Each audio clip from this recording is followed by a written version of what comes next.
It's the February 20th edition of Beyond the Headlines. My name is Colin Dowe, and I'll be serving as your host this evening.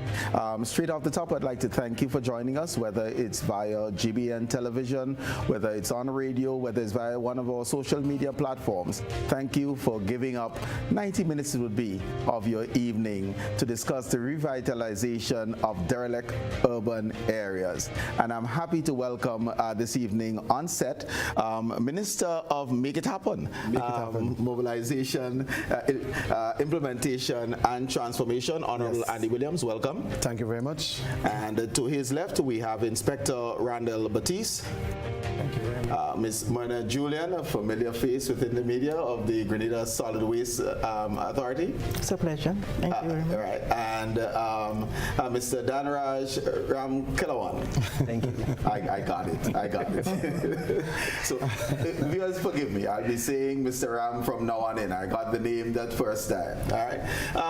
Honorable Williams, again, thank you. And just remind us, please, because this is a new ministry. We had to, of course, to go to Parliament in order to have the creation of your ministry. Yeah. So just remind the viewers the name and the vision and the creation of the Ministry of MIT. Well, let me just say that, you have to really, praise the Prime Minister for having this ministry. It was his vision to really have MIT, and MIT means mobilization, implementation, and transformation. Because what we saw coming into government is that government will get funding, they will get projects, but we have a problem implementing. MIT is a ministry to get things done. MIT is the midfielder, but MIT can also be the striker. So we will monitor the implementation of projects and programs. And if we see that there are deficiencies, there are things that will stop these projects and programs from taking place, we can step in and be the striker and get it done. Right? Now, let me just give you an example. I mean, I was in Parliament last year when we were doing the budget. And, just imagine we had a World Bank mission last year. And in that mission, the World Bank, we had approximately $100 million in projects. And in 4 years' time, we are only able to spend approximately $13 million. Okay. So our implementation rate was arguably 4%, right? That is not acceptable. It means that you have money there and it is not being spent. So with MIT on board, we will ensure that these projects are implemented. And already you can see this ministry taking steps to have this problem rectified, right? So, and what we do, we work along with different ministries to get a job done. So sometimes ministries operate in silos, and that is a problem. All it takes at times is just for ministries to come together to see how they can get it done. In the public service, we have something called the bureaucracy. We sometimes, listen, I'm from the private sector where things happen one time. Right. But when you come to the public service, you deal with the bureaucracy and so. And so MIT tend to try to get around the bureaucracy or see how quickly we can get things done so that implementation rate can be increased. I can't help you, you're giving that analogy there, and I was thinking of WD-40. Right. And when it comes to this project, the Visible Transformation Project, MIT, we saw the importance of getting ministries together.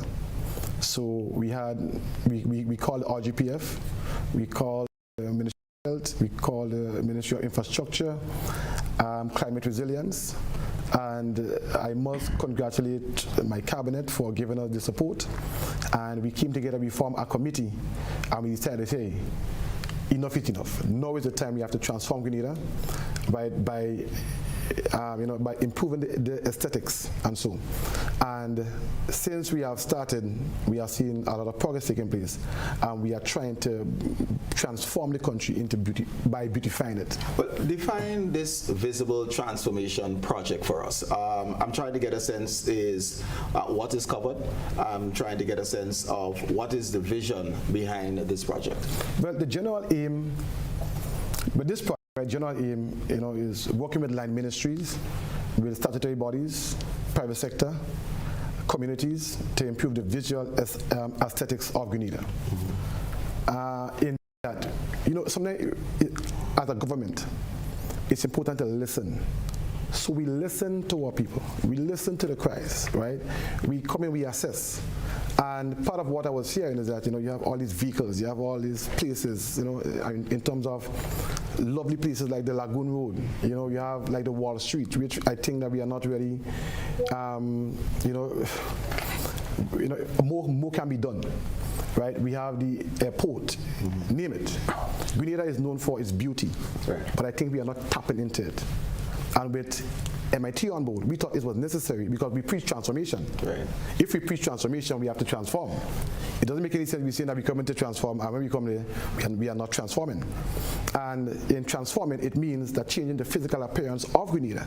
Because sometimes, Mr. Dowe, we travel. You travel to other places, and you see it being beautiful. Look at Dubai, right? Look at even Singapore. Singapore, some years ago, was like the third poorest country in the world. Now Singapore is the third richest country in the world. And what did they do? If they decided to remain how they were, then you would not have seen the progress. So we pre-transformation, and we thought it was necessary to let us start by improving the way Grenada looks, right? And let me just speak about this. We have a project that we have on board right now, which is a tourism project where we are converting Fort George into a tourism site. We're going to have some restaurants up there, and we are going to preserve the historical content so that when the tourists come to Grenada, they can visit that site and see and hear about all the history of the site.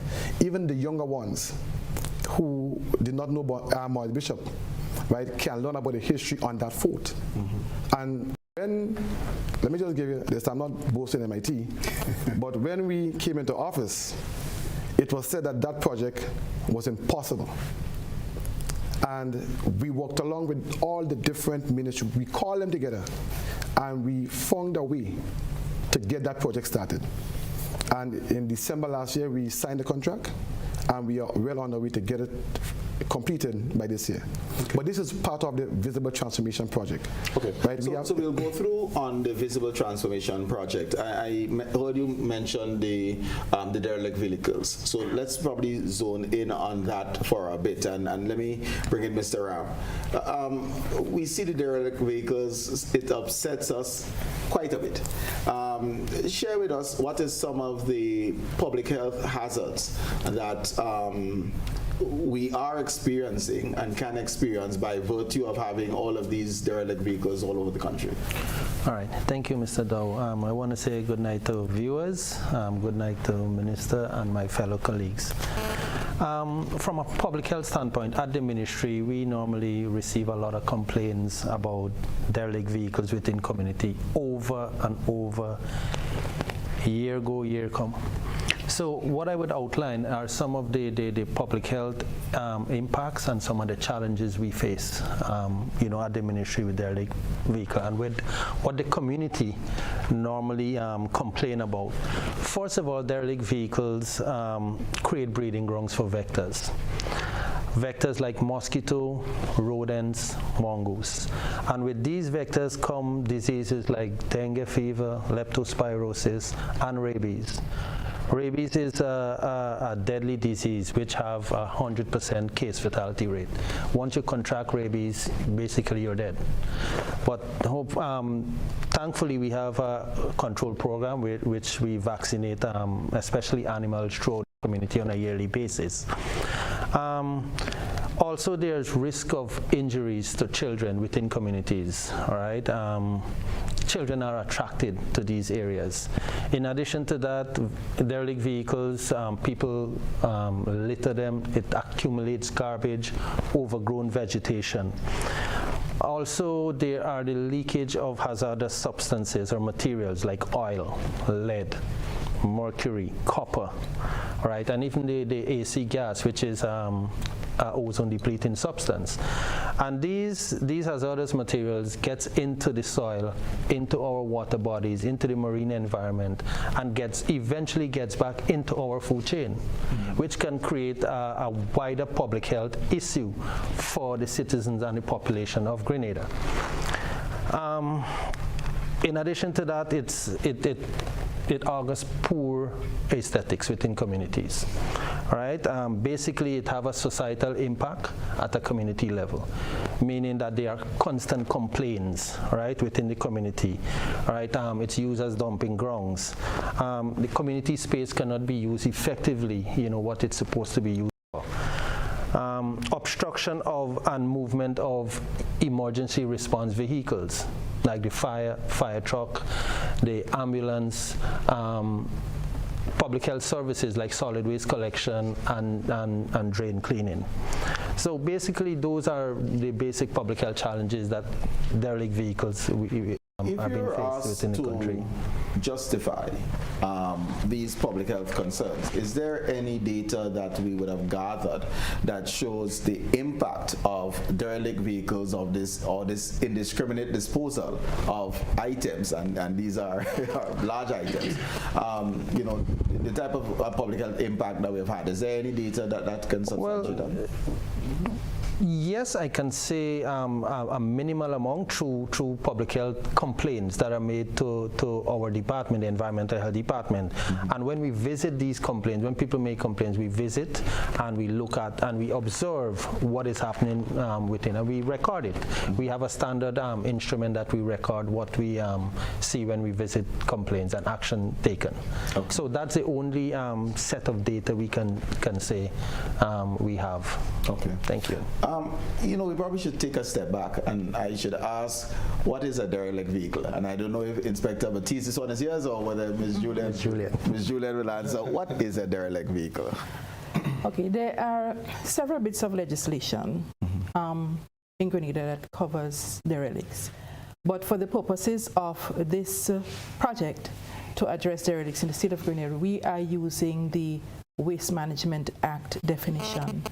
Right, and under that bit of legislation, a derelict constitutes any motor vehicle that is abandoned or disposed, or any vehicle that is disposed of in a public place that has reached a stage of dilapidation, that it cannot be safely used for transportation, and any parts thereof. Now, as to who determines that the vehicle is a derelict vehicle, it would be, based on the same act, it would be the authorized officers under that bit of legislation. And the authorized officers would be both any police officer or any environmental health officer.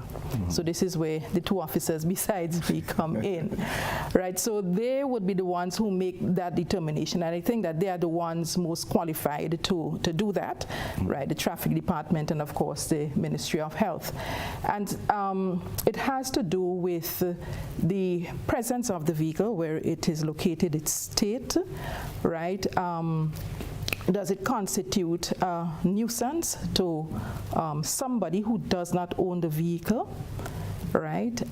Does it present a public health risk, environmental risk, or any other hazard? So they would use their expertise, and I think that based on the stakeholders involved in this whole project, we have the expertise who would be able to make that determination as to what is a derelict. Inspector Baptiste, if I'm to bring you in here, how would you define a derelict using your judgment? If we are to use an empirical tool, is it a vehicle that has not been, let's say, licensed for 2 years, for 3 years? Is it the look of the vehicle, even if it was licensed but not on the road for 1 year? What type of thing determines that? All right, thank you very much for having me, and a pleasant Good night to the viewing and listening public. We will make that determination based on the condition of that vehicle. If it, as the definition says, if it is not dilapidated state, if the vehicle is rotten, if from your observation vehicle just the shell that is there, it's a vehicle based on your observation that cannot be roadworthy anymore, is not in a state to be driven. Those different conditions will be considered as being derelict. How is that different from a vehicle that is broken down? So I'm waiting on parts. I'm waiting on the money to get the parts. Right. So a vehicle that is broken down, the law also covers and gives the police the authority to remove broken down vehicles, just like how solid waste has that authority to remove a derelict vehicle. A vehicle waiting on parts, it means that vehicle, once that part is obtained, will be back in a state of roadworthiness. So you cannot categorize it as a derelict, because a derelict vehicle is a vehicle that will no longer be able to be used, right? But notwithstanding that, if that vehicle is contradicting the law under Section 67 of the Road Traffic Act, which speaks to if a vehicle is left on the road in a manner or in such a condition that is dangerous to the public, or in a condition that will cause obstruction to vehicles, then we have the powers to serve a notice to the owner or the driver, and then we still have further powers if they don't comply to tow away that vehicle. Let me ask, so do we have to wait, because the vehicle is on the side of the road, we have to wait until it's rotten to call it derelict? Because by the definition, even of broken down, in order for it to be removed, it must be causing or appear to cause an obstruction. But we can see vehicles that have not moved in 6 months, 8 months, a year, probably more than a year. It will take a lot longer for it to be rotten. Do we wait for it to be rotten? No, and this is why this project is so important, because this project will look to take away those type of perceptions and create the opportunity, and we already have the powers there. So now that we have all stakeholders on board and we have an area where we can store these vehicles, because this was one of the concerns in the past, proper storage when you take those vehicles off the road. So the law is there, so we don't have to wait. Once we see that the vehicle that is parked on the road is contravening to the particular section I just mentioned, it is causing obstruction, it's a dangerous position, we can act right away. Okay. So whose responsibility is to actually move the vehicle? Am I hearing that the police moves broken down vehicles and solid waste moves derelicts? Yes, solid waste have the authority to move derelicts, but check it on how the designs of our roads, based on where the derelicts are, it still will fall in line to contravene Section 67. So both agencies or organizations can act. Okay, so the responsibility will fall both on the Royal Grenada Police Force as well as solid waste. Yes. And let me just jump in. Let me just say this, right? And sometimes this is what we see happening in terms of who's responsible. So what MIT did, we got solid waste, we got the RGPF, we got health, we got everyone. And we formed this committee. So once we have a derelict, everyone who's responsible is there. So we cut through the bureaucracy. And that is why we can move so swift, right, on these things, because we just form these committees where we can just, cut through all the bureaucracy to get it done. Okay. Ms. Julien, who pays? So, yes, it falls responsibility, RGBF, solid waste, there's the conversation. Who pays? Okay, it depends on from which angle you take it. Now, if, for example, the authorized officers are out in the field and they identify a vehicle to be removed, the vehicle can be removed. They can authorize the movement of that vehicle once the owner cannot be found. So it would be moved without even notification, right? You might be aware that they are into tagging and so on, tagging of vehicles. In that case, they don't even have to tag that vehicle. Now, in the case where the owner can be identified, and that is based on the legislation, and the owner is notified that this vehicle constitutes issue as it relates to subject to that bit of legislation, the notice is issued on that owner, and rightfully that person would have to pay for its removal, the mobilization, etc. There is a charge for this. However, to make the system work, right, that's not happening, right? The system that happens now is that the vehicle is towed away after 7 days. Once the notice expires, after 7 days, it can be removed. Once it is taken to the facility, the storage facility, and it stays there for 7 days, right, you can come and reclaim your vehicle. And in reclaiming the vehicle, this is where you have to pay. You'd have to pay the fee, right, which is given to you. Right now it is $500 to reclaim your vehicle. It costs a lot for the implementation of this project. And I must commend the Ministry of MIT for coming up with the budget for the implementation of this project. It costs quite a lot, I know, on a daily basis for working that TOR system.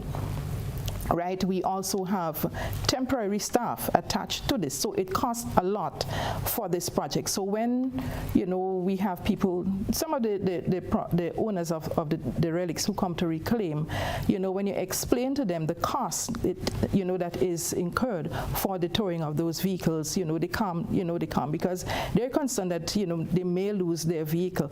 But I think that the whole idea of understanding the challenges that they place out in the public, once these things are out in the public, I think that, and as Mr. Ram mentioned, the environmental health consequences, the public health consequences, we have a lot of consequences there, on tourism, right? Also on, pollution. For us at the authority, it costs a lot when these waste items come in on our landfill, and you have the leaching, right? And its contribution to the pollution of the nearby river. The Sally River is right there. Not only that, we have our workers who interact with the waste, right? So it costs a lot to protect the staff who are responsible for haulage of these derelicts.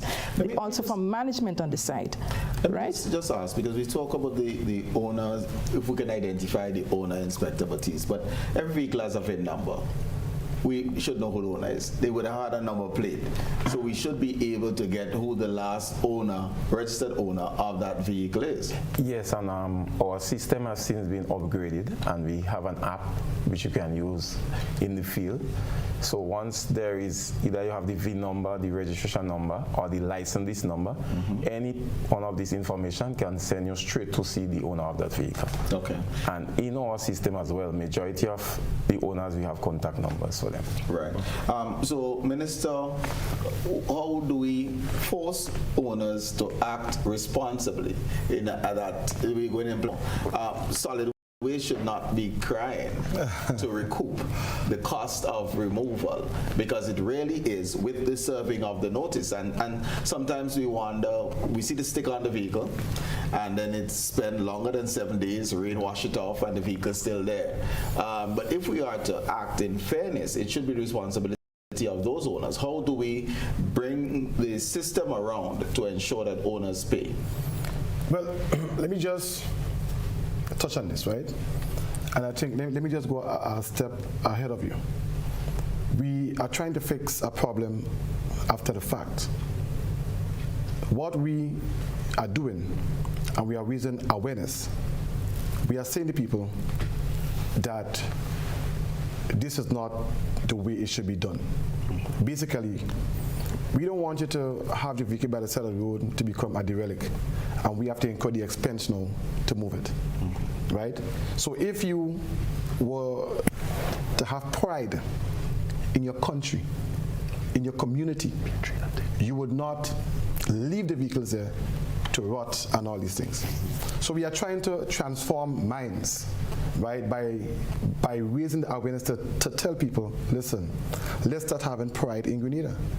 Right? And I think this is something that we have to really, drive, because not just the derelicts, but you are seeing all over the place.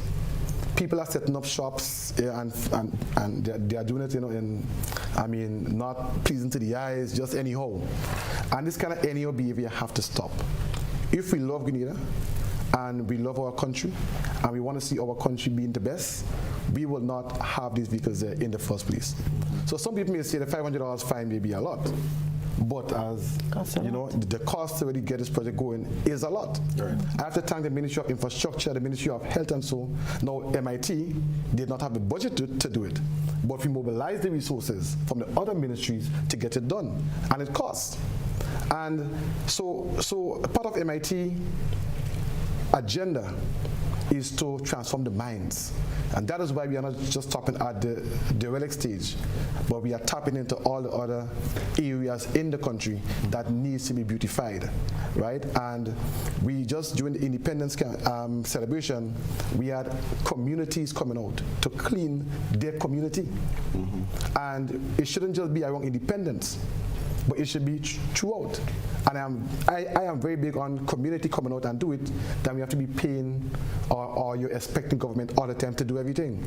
We have our responsibility as citizens of Grenada to keep our country clean and to raise the standard and keep that standard so that visitors coming in or even our youngsters can say, you know what, this is a beautiful Grenada. Right. Ms. Julien, let me get back to you. Based on what you would have explained, you said 7 days notice, then removal, 7 days at the storage facility, and then what? Then it becomes the property of the Solid Waste Authority. Mm-hmm. So it is then earmarked for disposal. Disposal does not necessarily mean that we put it into the landfill, but they can be processed now for the purposes of recycling. So at that stage, it can be either sold if they're good enough for parts and so on, whatever. But process, meaning that we would reduce in terms of breaking them down, baling in preparation for shipment of island recycling. Okay, so let me just. So this is the way we're going. Okay, so mm-hmm. It would really be sold if it's possible to be sold for parts or in whole. I don't think we have any of that coming in. Okay, all right. So do we have currently the machinery, whether it is to compact in order to get ready for shipment?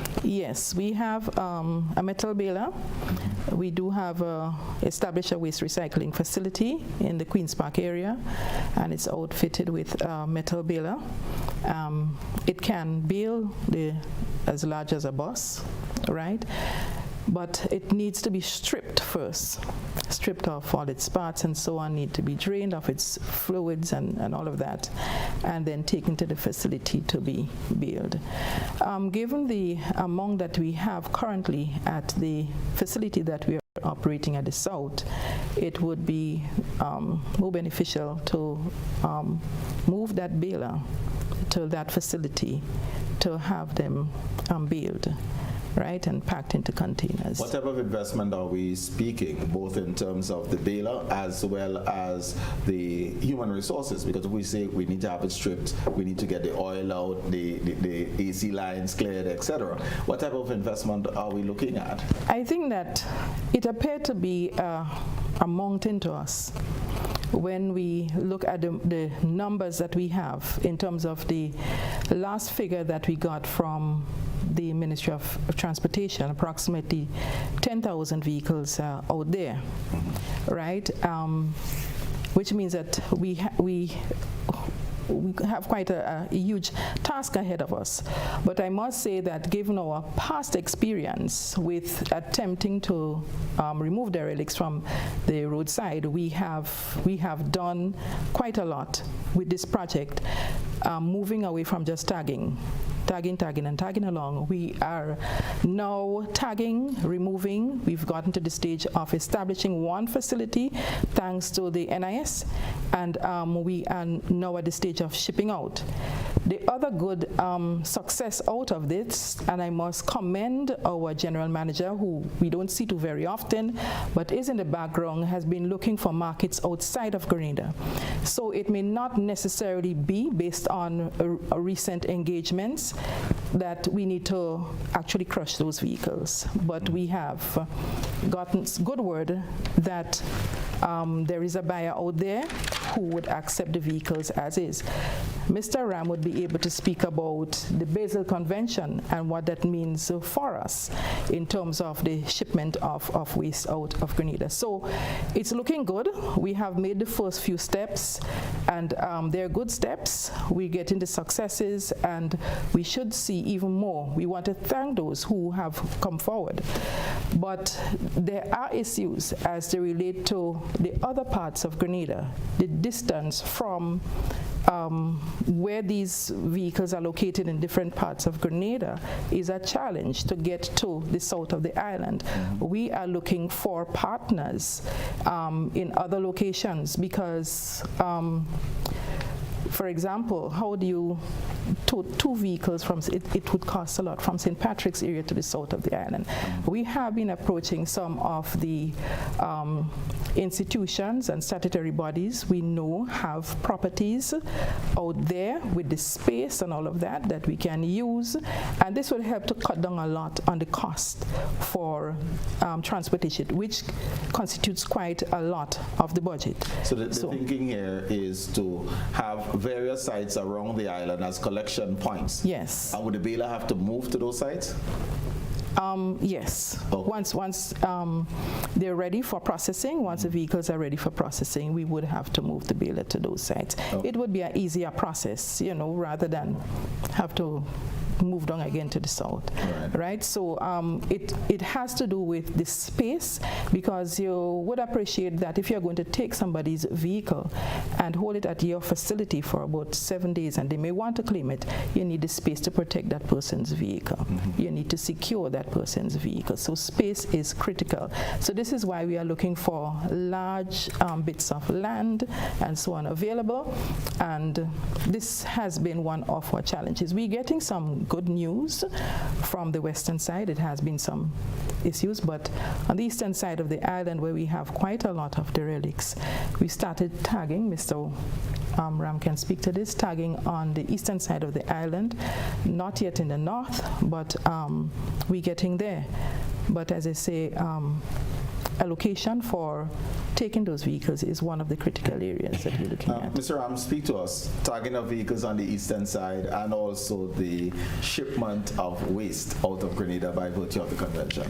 Okay, let me just begin with the tagging process. Now, it's basically, we are all here, it's a team effort, right, by the various stakeholders. What we are doing currently is to have develop a schedule which will be published, right, and people would know in which area we are going to be operating. In addition to that, we place this, once the schedule is developed, we do the assessment of the vehicles, we do a drive-through. If we identify a vehicle to be a derelict, along with the police, they have the traffic ordinance. They also deal with, you know, to see if there's obstruction and so on. We place the stickers on the vehicles, right? The app is now available. We can contact the individual and say, hey, we have placed a sticker on your vehicle. It's a derelict. You have 7 days to remove it. Now, when you put the sticker on the vehicle, that's basically law. You have 7 days in which to remove it. Failure to do so, it will be removed for you. As Ms. Julien mentioned, if you want to reclaim it, there is a process. Now, that process to reclaim a vehicle, we have developed some guidelines. Ownership, you need to show proof of ownership. We would have to, the Ministry of Health would have to do an assessment to see where you're going to be taking this vehicle. We're not going to give you that vehicle to place it back at that same location. It would have to be within your boundaries. All right, and we're going to hear from physical planning a bit later about the process.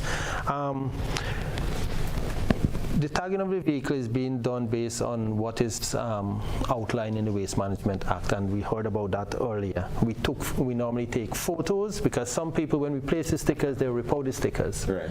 So what we do, we take photos as evidence, all right, and a GPS location, and that is logged into a database at solid waste.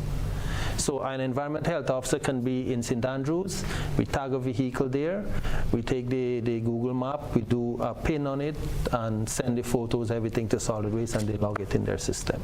Okay. So there is a systematic flow. We are also asking for people who have derelict vehicles within their premises and do wish to dispose of them. They can contact the Ministry of Health or the Solid Waste Authority. There is a standard instrument that was developed under the legislation that they can sign it over to the ministry for removal. It would be free of cost. Will this come as a cost? No. It does not. Currently, no. Okay, so if one volunteers, because the question is whether or not there is a penalty for attempting to assist in terms of in cleaning up. Right. So, so there's no cost if one owns a derelict, makes the telephone call and say, I have this vehicle here and I would like the assistance of solid waste or the RGPF to remove it. Yes. Okay, all right. Go ahead. In terms of the Basel Convention, let me say that as of last year, Grenada has become a signatory to the Basel Convention. Now, what is the Basel Convention? It is a convention that bind in many countries, all right, and they have to do with the movement of hazardous waste from state to state, or through state to a final facility, all right, where they would accept it and do the necessary processing and recycling. Now, the Ministry of Health is the competent authority, has been designated by Cabinet as the competent authority. Ministry of Climate Resilience is where the focal point lies. So we just have to do the necessary checks and balances. Persons want to ship out, let's say, hazardous material like batteries, oil, certain metals, mercury, and so on. We have to contact those competent authorities within those countries through the shipping agent for them to accept, right? Because let's say for lead batteries, Grenada has a market to South Korea. All right, we have to find a shipping route, get the shipping route from our shippers here to see which countries or which state this battery is going to pass through, and we have to get confirmation and a signatory from that state to say that we're going to allow this to pass through your state, but they won't be removed from the boat except if you have to transship, from one ship to another. Carrier. Yes. As this been happening, and let me ask you, one of the major concerns, battery of course is a significant concern. My mind also goes to oil.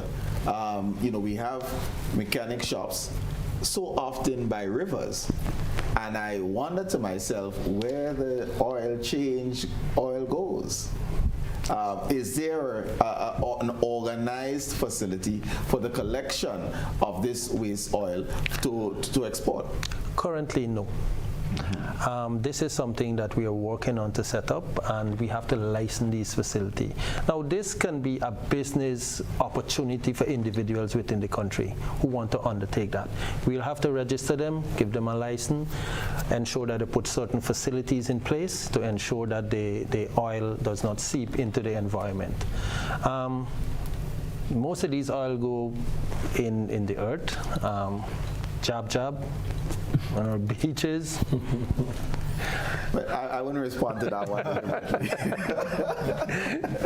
but it is, of course, of major concern. It is. It is a concern. Whether it's getting into the rivers, getting back into our groundwater, and you did highlight earlier that is, of course, a major concern because it can impact our health. Yes. But there are local interests in in used engine oil, right?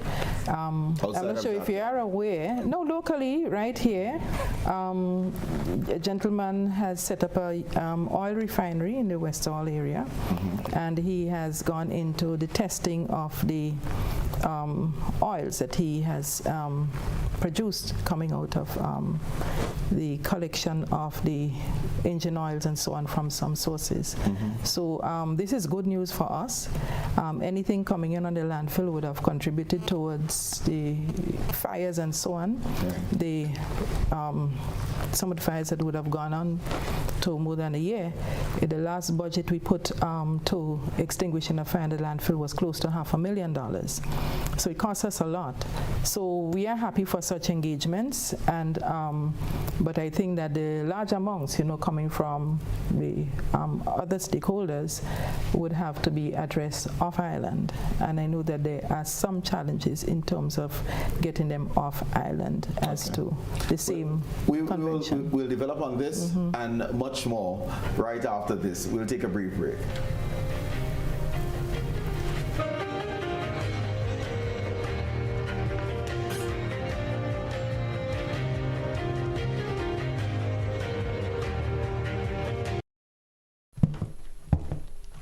Good day, Mr. James. I'm just here looking at Grenelect's new mobile app. Sounds great. Can I use it to check my bill balance? Absolutely. Let me show you. Enter your account number and Grenelect access number, and that's it. You can now check your balance, track your usage, receive outage alerts, and get updates from Grenelect in real time. You can even use the app to report a power outage or a fault with a pole or street light. Add as many accounts as you want. Track your business account, apartment rentals, and Granny's account, all in one convenient place. Thanks, Susan. I'll be telling everyone I know about Grenelect's new app. The Grenelect mobile app. Download for 24/7 access. We're back! Grenada's Wester Hall White Jack Workboat Regatta 2023, Saturday 25th and Sunday 26th February. 2 days of hard racing and fun fetting on Grandad's Beach. It's We Regatta with Wester Hall Rums. Sponsored by Wester Hall White Jack Rum, Grenada Tourism Authority, NLA Blast, Carib, the official Regatta Bear, Budget Marine, SIFH Group, Glenelg Natural Spring Water, the Regatta Water, McIntyre Brothers and Yamaha, Camper Nicholson Marinas, Brighton and Miners with Campery and Myrna Vodka, Ramdani's True Value and Harris Spain, Coca-Cola Grenada, Flow, West Hall White Jack, Workboat Regatta, 25th and 26th February, Grandad's Beach, we rum, we regatta, be there. You ate well, drank and indulged, laughed and had so much fun for the festive season.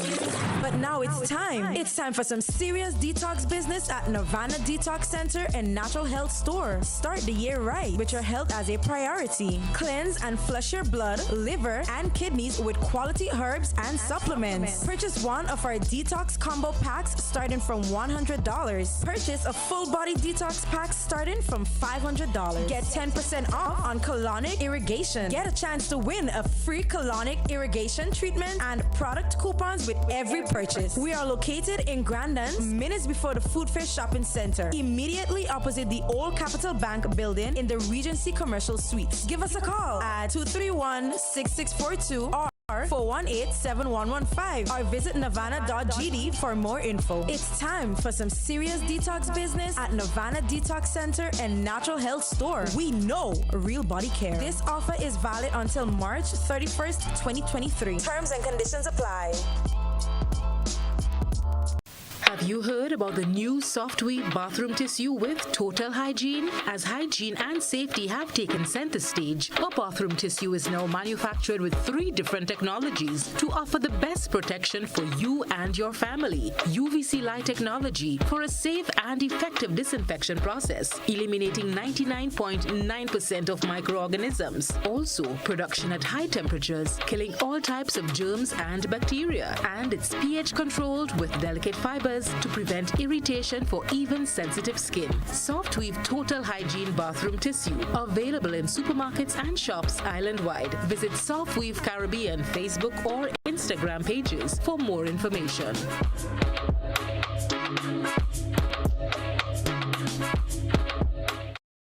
Do you have muscular pain that no one can find a solution for?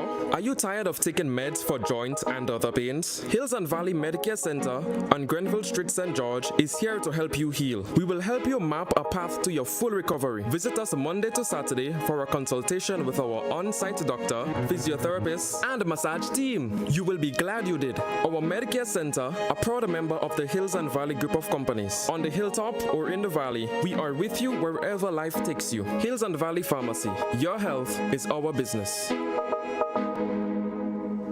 Get Rubigas. Get cooking. Rubigas, clean, safe, and reliable LPG is the perfect solution for your commercial and everyday needs. For cooking at home or barbecuing, choose Rubigas LPG cylinders. Available in a variety of sizes from 20 to 100 pound cylinders. Rubigas LPG, clean, safe, reliable. Are you cooking with Rubigas? Get Rubis, get going.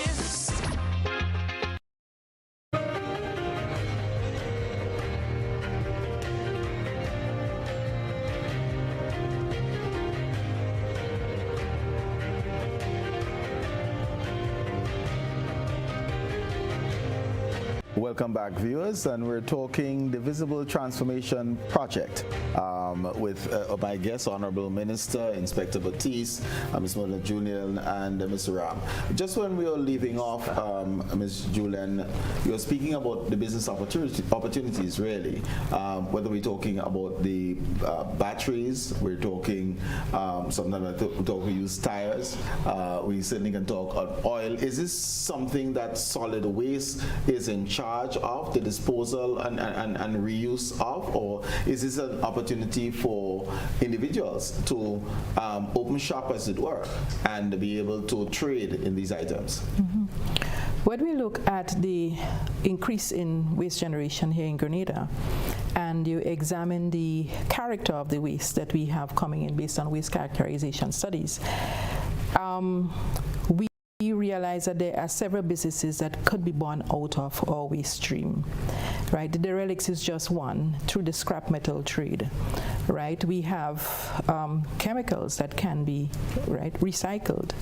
We have the batteries, we have cardboard, we have quite a lot of waste in the waste stream. The plastics, big issue, right? And so this is the direction that we are going in, trying to establish an enabling environment to encourage businesses out of waste, so that we have several engagements ongoing with a number of private interests, and we are hoping with that they would help to reduce on the quantity of waste that we have going into the landfill and put that waste back into the cycle. Okay. Right?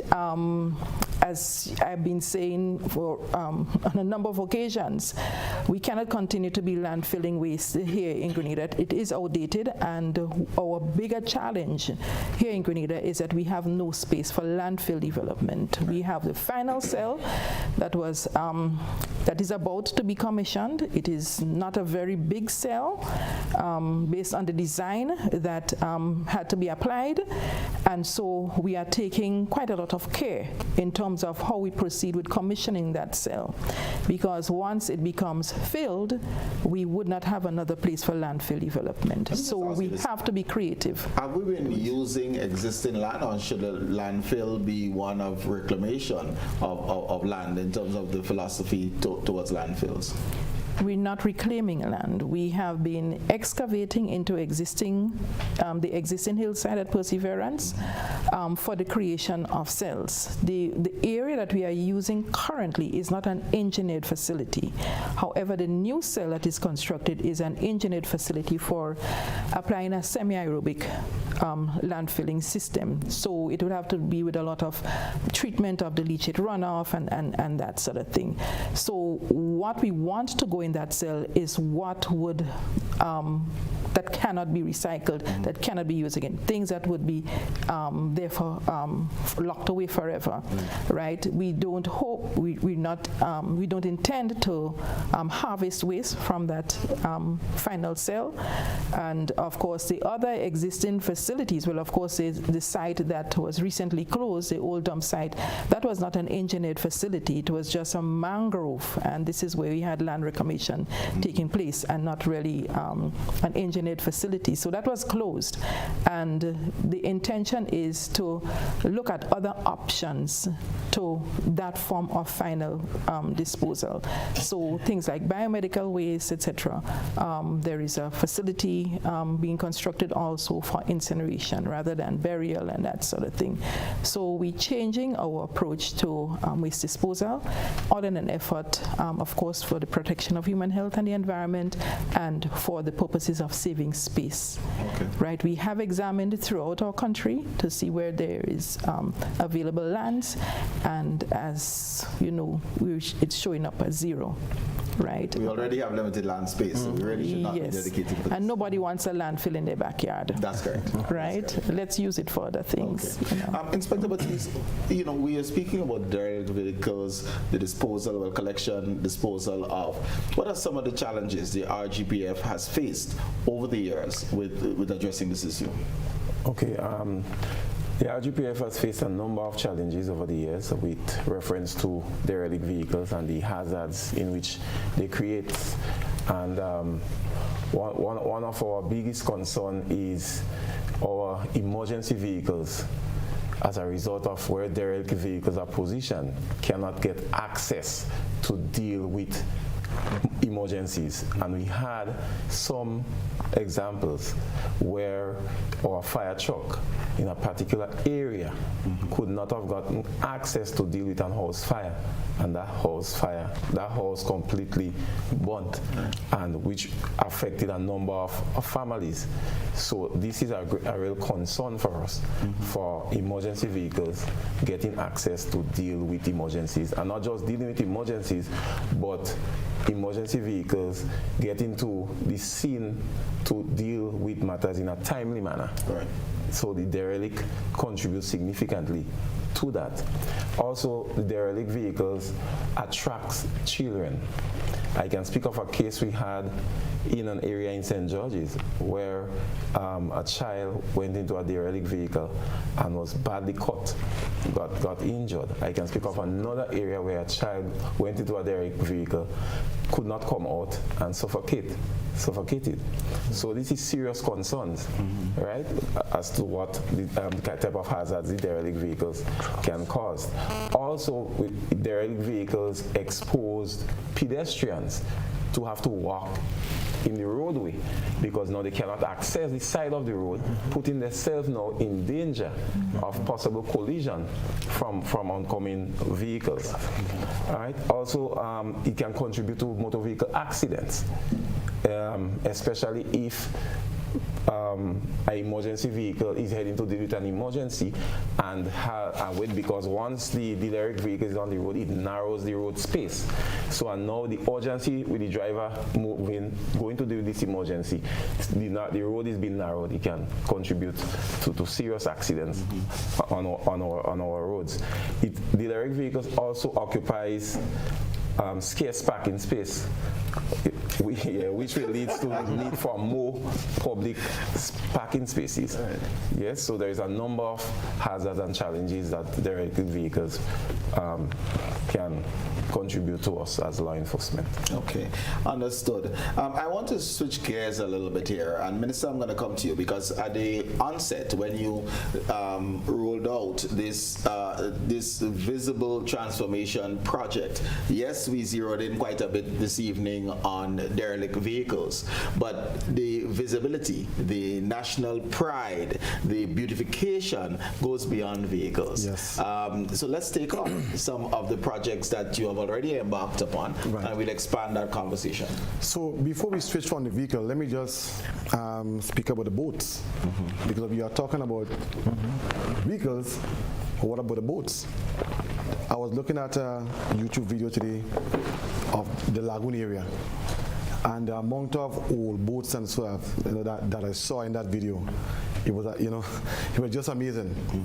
And every morning now, when I drive past the lagoon, I take a look, right? I look at it and see how beautiful. It ain't yet, but it's starting to look, right? Because you were just seeing these old boats just on the shows, and it just was not looking good. To myself, if this is Kiwani James Boulevard, Kiwani James is one of the most decorated 400 meters athlete in the world. And if this is his boulevard, we give him this. We have to give him something with standard. It has to look good. And that is why, for me, it was personal, right? To date, we decided to clean the lagoon and beautify the lagoon. The last step we have, that is in the process of beautifying the lagoon, but not the last step, but right now we are looking to the squatters and so, and the physical structure and so that's in the lagoon, right? We are planning to break it down and to clear the area, because this is a health hazard, right? I mean, I want to say it, but there's no proper running water facility. There are no toilet facilities. So think about it. When these people have to excrete their waste, where is it going? Right? And that is not good enough at all.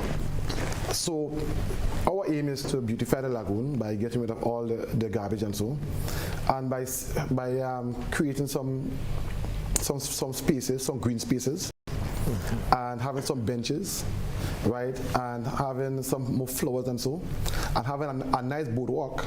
Think about it, a nice boardwalk from the Port Louis section all across to FedEx, where your family can come and enjoy a nice evening.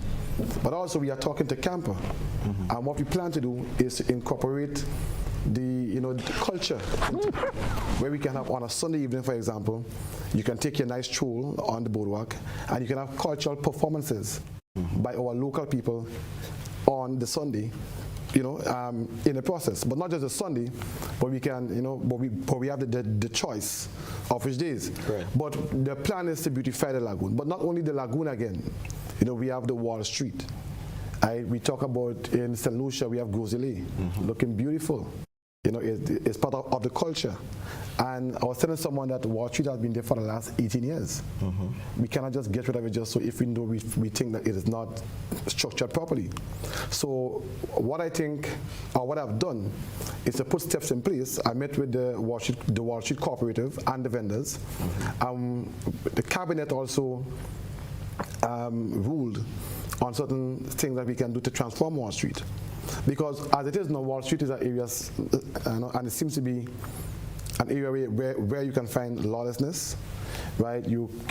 Anyone can just come and just set up, but we have to stop it. And the only way that we can stop it is by putting proper structure in place, and then it cannot be a 24/7 operation in Wall Street. You must have to close up at a certain point so that you can clean and sanitize, because you have other businesses there who have to open their door next morning, right? So all these are things we want to do to the Wall Street, and I promise Wall Street that, and when we finish all these changes and so, that I am going to sponsor some cultural performances, and we are looking at the first week in March. So it's not going to be a long drawn or something. I'm going to sponsor some cultural performances like the steel pan, the drummers, and some live bands and so, where we can change the image of Wall Street. You're coming to get some street food, the folks that are selling are supposed to have their health badges. It's supposed to have a proper atmosphere that even tourists and so can come and be part of it and get to know about Grenada in the process. But let me go again, not just Wall Street and Lagoon, but I was saying yesterday on a program, even the airport. When you enter the airport, sometimes that is the only time you get to really see Grenada, because you might go to your hotel and not even go back out. So even the airport, when we drive from the airport into St. George's, right, into Grandlands, we should be seeing what Grenada really look like. Having some nice trees planted, some spice trees and so. Why is it that spice trees supposed to only grow in the rural areas? Even when you enter the airport, we should be having some nice aroma of the nutmeg and cinnamon and so in the airport, so when people come in, they can smell the Isle of Spice, right? So these are some of the things that we have to do. But let me just say this. This project is not only limited to the South. I may be a little bit bad because I'm the MP for the South. I was about to challenge you on that because, you know, we talk about Lagoon, we talk about South, right. But I think MIT is for Grenada. Right, exactly. So what I've done, right, I've asked the various ministers, MP, caretakers to identify area in their community that they want to beautify. And what we will do is to work with these MP caretakers and so that we can not just have it in the South, but have it in all parts of Grenada, right? And that is where the pride in your country will come back and when you see you put the efforts, not just the government, but the people in the community put efforts in getting or in raising the standards and so of their surroundings, then they will see it upon themselves to maintain these areas. So we're speaking of some type of national consultation, one on the identification of green areas, and two, what these spaces should be used for. Yes, and you know, because we want to see a Grenada that is greener, that is cleaner, that is more pleasing. We want when visitors come here, they have to go back and talk about how sweet Grenada is. And I'm saying, as long as I am the Minister for Mobilization, Implementation, and Transformation, I will ensure that someone who have not been to Grenada for the past 3-4 years, when they return, they have to see the transformation. Okay. As we look at the establishment of green spaces, and you say you would want it to be greener and cleaner, do we bring in designers, consultants? Is it going to be a ground up? I mean, there's one thing to get the ideas. There's another to make sure that we implement in a proper manner. So part of MIT mandate is to mobilize. So in the upcoming weeks, you will see us having a call, right, for designers, right? And what we want to do to part of the project is to not only talk about it, come in, and we want to do some 3D designs so that our people, Colin, sometimes hear with our eyes, right? We hear with our eyes. So we want to show you exactly what we are trying to achieve, and that can cause more people to come on board and make our job easier. However, in fulfilling this agenda, we will want to engage the private sector because MIT should be the one, or the government should be the one to spearhead the process. But we want the private sector to maintain. So let us say, for example, we beautify the spot from the airport coming up. We want the private sector to come in and join us. And when we have done it, they can come in now and maintain the area. So in essence, all the responsibility will not have to be on government to ensure that this happens. So the capital investment will be government, and the maintenance, so that a big upfront cost, government will take it on, but the maintenance, over time, you will want partnerships with the private sector. That's the intention. Okay. And lastly, you're talking about, I mean, even a Moy Bishop Highway. You know, that's an area again in the middle there that I would love to see beautify. You know, so that is our aim, because we want all hands on deck approach, not just government, but if we partner with the private sector, if we get the people involved, I can tell you we are on to a good thing. Okay. I would want us to be able to take a break. I would want you viewers to contribute to our conversation. So we'll be back shortly.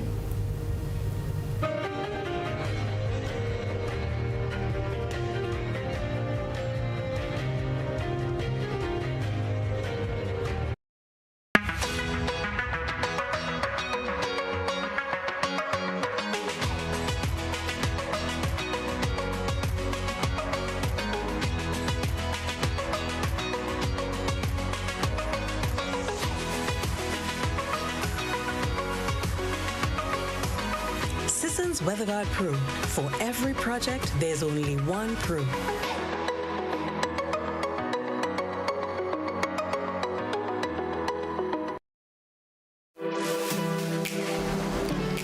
just a little known fact. There is only one place in Grenada that you can get an MRI scan done. That place is Speyside Imaging Center. Yes, Grenada, that's the truth. Other centers could offer you other scans, but Speyside Imaging provides an authentic MRI scan. Here's another little known fact. Speyside Imaging has 3 centers.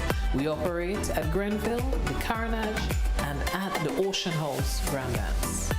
We provide the widest range of laboratory tests and services. CT scans, x-rays, mammograms, ultrasounds, and a host of other services. We are fully staffed by a team of family doctors and specialists. Call us today at 444-7679 or 440-1500 or visit any of our 3 locations. Imaging. From seeing the doctor to getting lab tests, scans, and pharmacy services. We are here to take care of you. Total is one of the world's largest oil companies with a top quality line of lubricants. Total Lubricants has a full product line from passenger cars, motorcycle, heavy industrial equipment, mining, trucking, agriculture, and manufacturing machines and vehicles. Total Lubricants, winning championships in motorsports, including Formula One and World Rally Championships. Total Lubricants are available at all Rubis service stations, leading automotive shops, and distributed by Huggins. When a loved one passes on, we all need the comfort, support, and guidance of a trusted friend. You can rely on LaCour Brothers Funeral Home. We provide a personalized professional service that exceeds all expectations. Our dedicated staff responds to your every need with the greatest detail, ensuring affordability with a variety of options. Our upgraded state-of-the-art facilities, spacious air-conditioned chapel with live internet streaming, a modern, environmentally safe crematorium, the only of its kind on island, private viewing spaces, large on-site repast center, a modern transportation fleet. Join our burial society today and make personalized arrangements for that final moment. As you prepare to enter your loved one into eternal rest, visit or call LaCour Brothers Funeral Home and select a package that brings added comfort to the entire family. LaCour Brothers Funeral Home and Burial Society, continuing a tradition of excellence.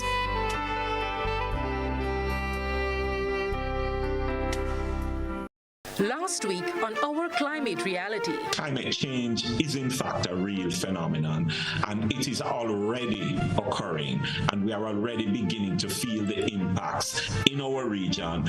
And those impacts are not just restricted to the physical impacts, more rain, hotter, but it then impacts our quality of life and how we are able to, to really live on a day-to-day basis. And that's the significance of climate change. We have to understand what our current climate pattern is, and then try to understand how that pattern might change in the future. And of course, the changing climate pattern will force us to shift our lifestyles, or could force us to shift our lifestyles. But let's also remember not just to keep it in a human-centric viewpoint. There's a whole biosphere out there that's going to be impacted. Coral reefs, marine ecosystems, agriculture, chickens, poultry farmers, and most of it is going to have an economic impact. Join us this Wednesday at 8 p.m. as our panel discuss the opportunities and co-benefits for reducing greenhouse gas emissions. Our Climate Reality, GBN Television Channel 7 and 11, K105 FM, and all our social media platforms.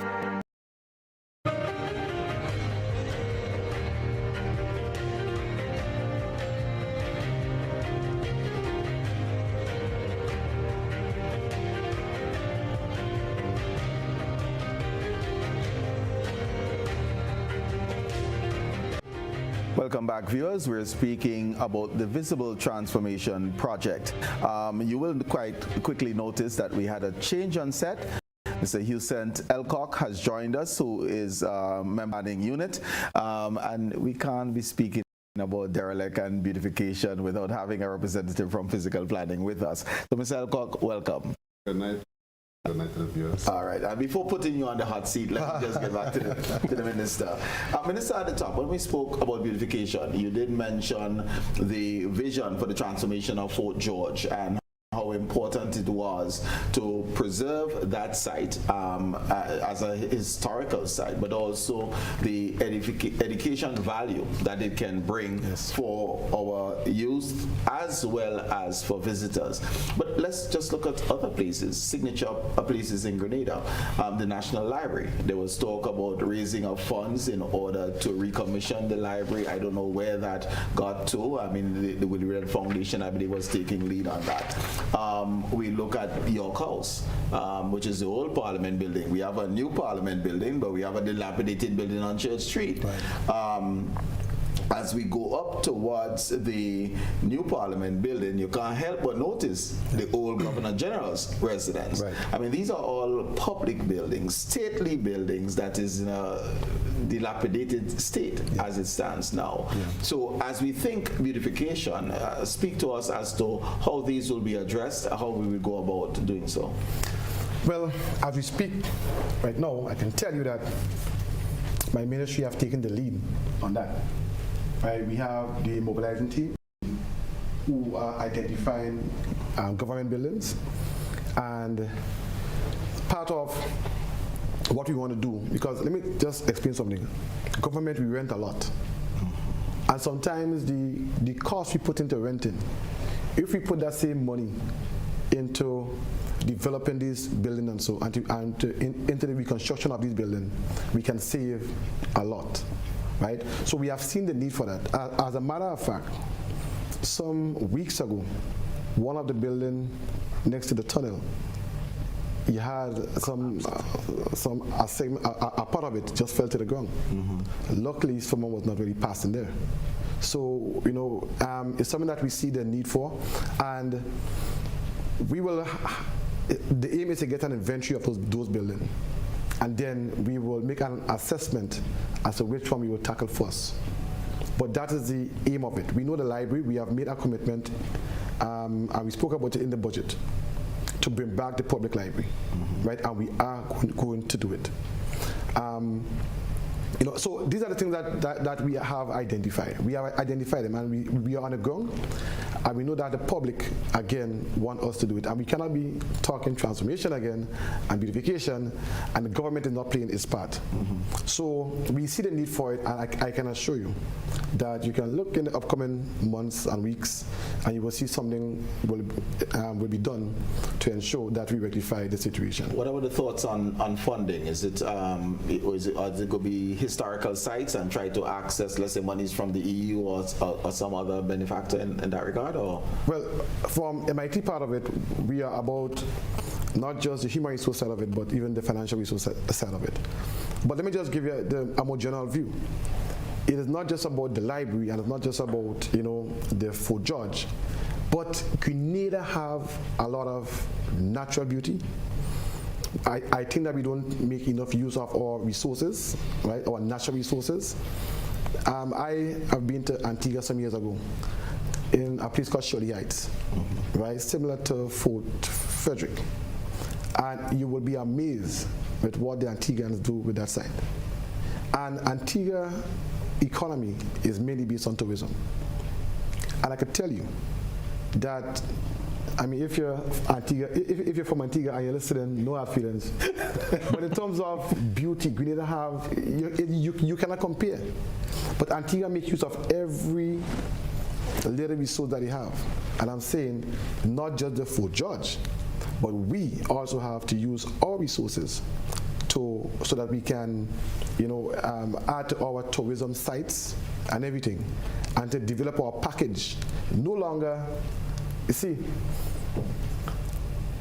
when you come to Grenada, you can count how much spots you can go to. You spend 2 days and you're done. But there are a lot more things we can, you know, improve on, so that we can make the experience for a guest, a tourist or so, even better. And that is where we are going. So even part of this visible transformation project, we have the Ministry of Economic Development, where you have tourism involved too, right? And why this project is so unique is that we have different people from different backgrounds in this project, so we can tackle different things at the same time. Okay. So I can tell you, sorry. You finish your thought. Right. So I can tell you the transformation process will include all these buildings and more. Okay. You mentioned earlier, likewise, the Carnage. Yeah. We boast about this beautiful horseshoe harbor that we have. Right. And it is really an embarrassment to drive around the Carnage and look at all of the dilapidated buildings that is the Carnage. Right.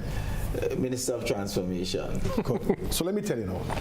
And part of why this project right now is successful is because we have the guts to go all the way.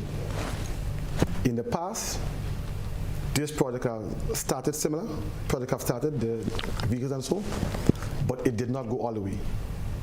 And part of my conviction is to ensure that we finish what we start. Let me just touch on the Carnage. I understand that sometime last year or so, there were talks with the Grenada Port Authority and the boatmen, and the idea was to move the boats on the Carnage to Grand Mall or Point. But then something happened and it just fell down. But I'm saying, we cannot have a spot as the Carnage, right, and just have boats on it and hide in the beauty. I would love to see the boats move from the Carnage to Point or Grand Mall, and let us create a lovely space. Let us create a nice boardwalk on the Carnage. Let us have on the Carnage where you can, have people set up with a nice like a restaurant and so on, like and where you can have water taxi taking you from the Carnage to up to, let's say, Granans Beach, right, to the jetty, and you can go back to your hotel.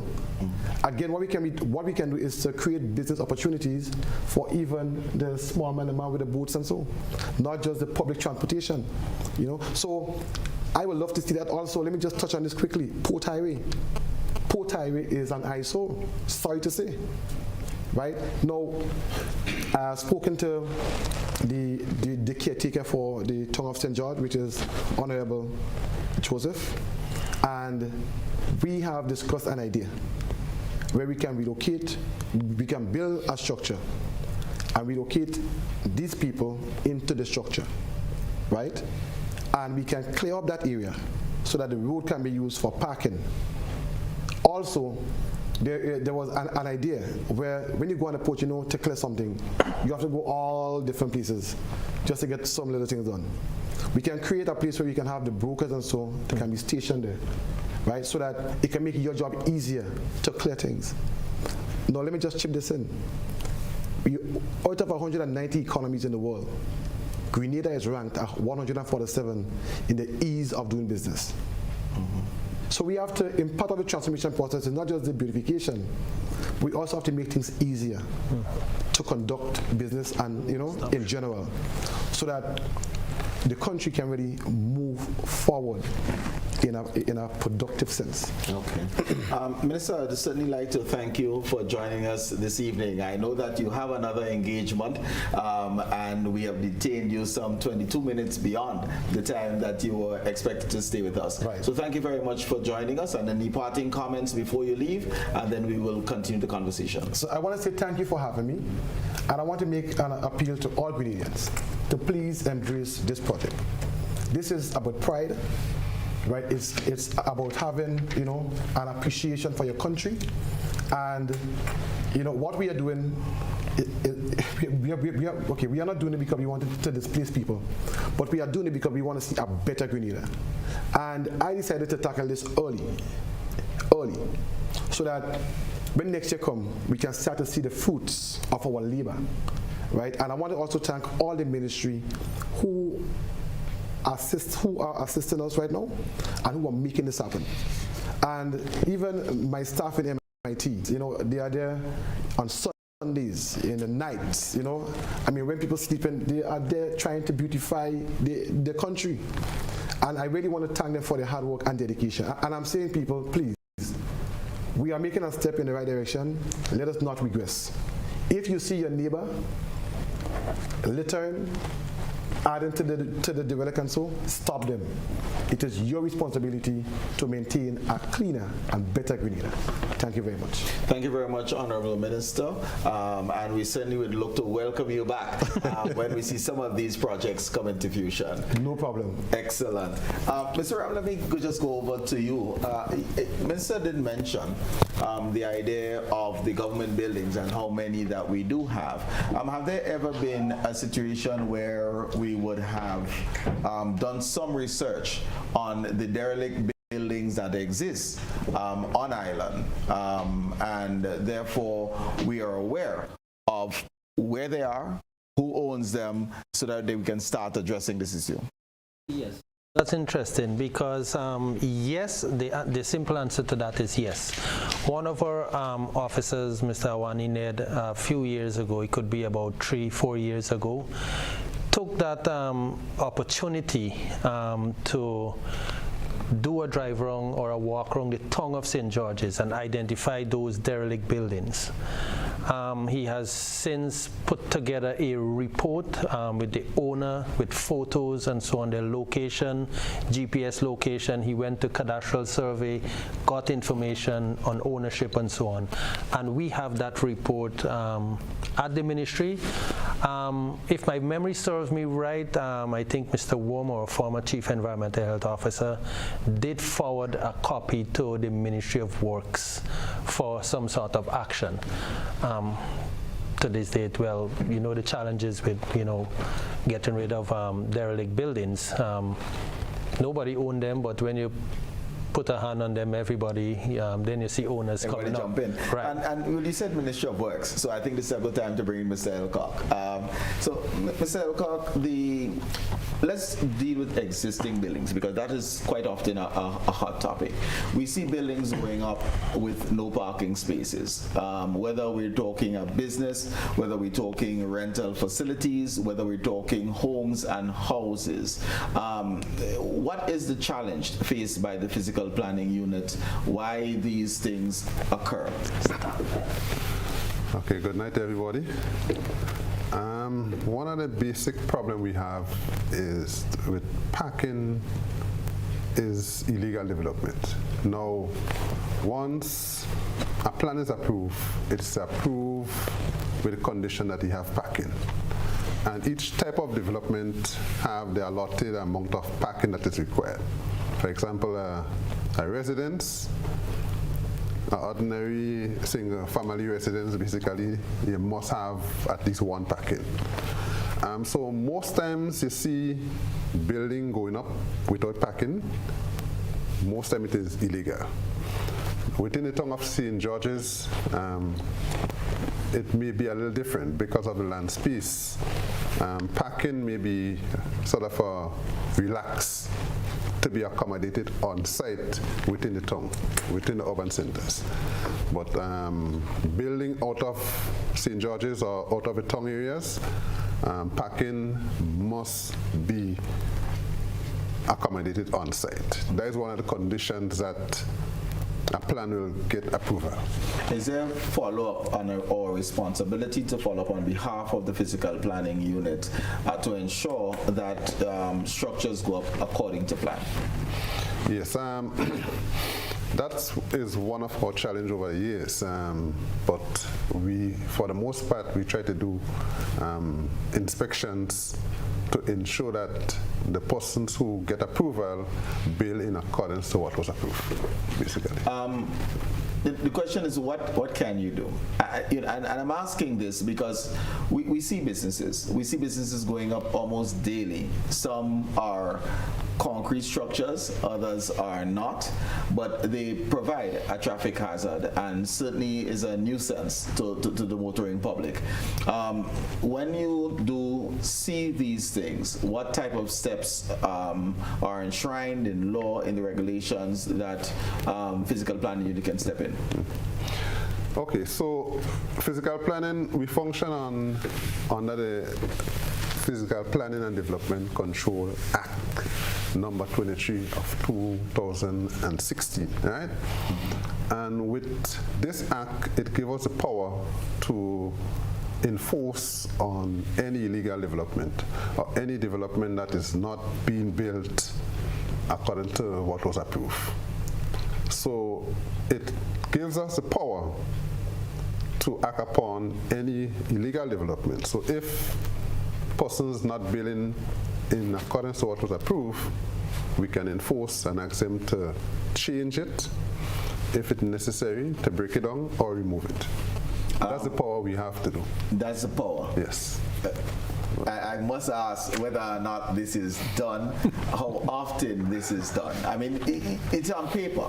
The question is, we still see this occurring, and I'm as carefully as you can, because I'm not here to pressure you, but we see this happening, and you know the fallout that has been taking place nationally. Yes. I was trying not to go too deep into it tonight. You can go semi-deep and yes, we'll guide you back. Yes. Our laws are clear, right? Mm-hmm. You see, in Grenada, you should not be conducting any form of development. And if that is done, that you break the law, what we have is just to follow what is given to us to remedy the problem, which is our regulations, our act. And our act speak to enforcement action. And that is it's upon summary conviction. Basically, you have to go to the court, which could incur charges or jail time, because it is a criminal offense to conduct any development in Grenada without a written permission from the authority. That is as simple as it is, right? I know we have a lot of persons out there that seems to build in without permission, and it's just a matter of time that we're going to act on most of them. You have some that may be more difficult than some, but I must just ask, have we ever acted? Yes. Within the last 5 years, has anyone been taken to court, have been charged for such an offense? Yes. I wouldn't call names tonight. No. But yes, I have attended the court on many occasions, and we had persons being charged. We have building broken down within the town of St. George's. We have building taken down. Would you say it might be a good strategy for us to publicize those when they occur, which would serve as a deterrent for others looking towards committing the offense? Well, that could work, but I would encourage, I'm pleading on a regular basis for us to do more PR, because if persons know what they're supposed to do, then I think that might be the best area that you'll get them not to do it. Most time you go on a site and you'll hear them say, well, they didn't know. You know, just last week I passed on a site, and the guy was doing a roof, and it was actually building on a wall next to the road. And the first thing, he didn't know, basically. That's what he's saying. But ignorance of the law is no excuse, right? What type of assistance would you say, and I know I'm seeming to be bombarding you with the question, but if you are to give us a wish list of some of the resources physical planning will need in order for it to be more effective in fulfilling its mandate, what would you ask of the general public and also our leadership in terms of government? Well, the office over the years have been stricken with low manpower, basically. And I think that is one of the critical issues, right? Manpower. But added to that is a quick response in legal affairs, a legal team, because when we would do our enforcement notices, it have to go to legal affairs, and if we could get that special attention there, that our matters could quickly go to the court and see a conclusion to it, that will be beneficial to the office. Okay, so for example, do you tag as well? So if I'm yes. speaking now of the vending, and we see roadside vendors popping up all over the place, is this a physical planning responsibility to say no, not here? Put on a tag, give them X amount of time, similar to what we're seeing with the derelict vehicles? Yes. On our Act, Section 17, 2, it speaks of the use of land other than within the boundaries of a road, right, for the setting up of movable caravan or temporary building, but not limited to shattered buildings, mobile homes, caravans, trailers, shipping containers, tents, vendors, stall, and all these sorts of stuff. You need permission for these. Okay. So a lot of persons setting up along the road, and sometimes we start up with one barbecue stand, and next week you come, you see a roof over it. Sometimes you go to them, and they have the family to mind and all the whole set of excuse. It comes up to not only a physical planning issue, but Ministry of Health, because just imagine you're selling food in the open. You're just waiting for something to happen, and we'll take it seriously. But all these activities is illegal, and because we have conditions that buildings supposed to be sited from the public road, and most of these buildings or establishment does not meet the requirement, and also it creates a parking hazard, right?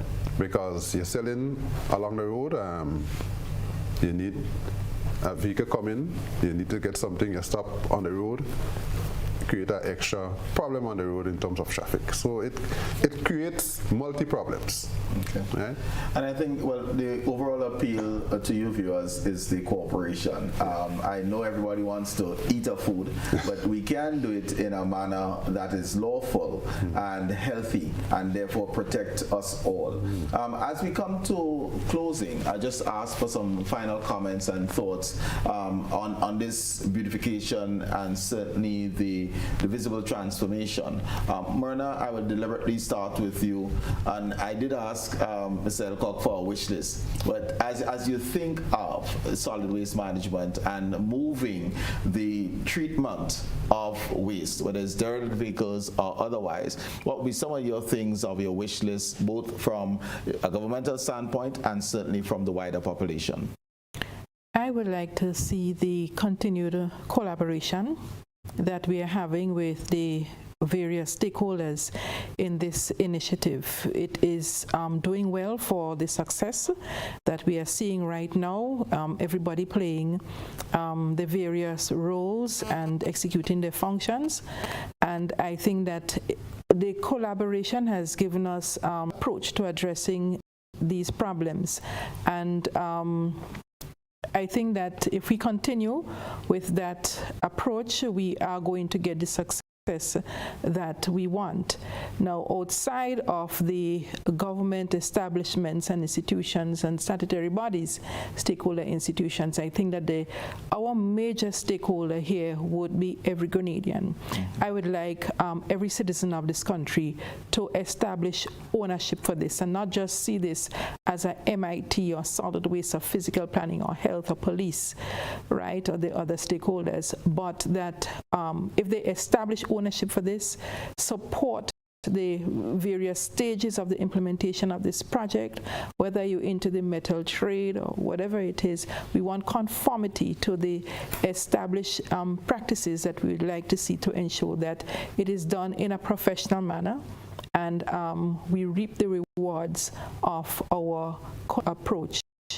Us from sitting in this stakeholder grouping, as well as the population of Grenada. Thank you very much. Mr. Ramkhelawan, as you look forward, what would be your wishes? Well, what would I say? the aim of this whole project is to reduce public health risk within communities, right, and to reduce those exposures that contribute to ill health to humans. When we say ill health to humans, when one is exposed to a hazard, there's a lot of things can happen there. There's economic effect, there's lost time, people lose time at work, they may lose income, they may also, well, we're looking at this to reduce sufferings of persons, to diseases and so on, all right? Also to avoid overwhelming the health system. Because the health system have to respond through surveillance and so on.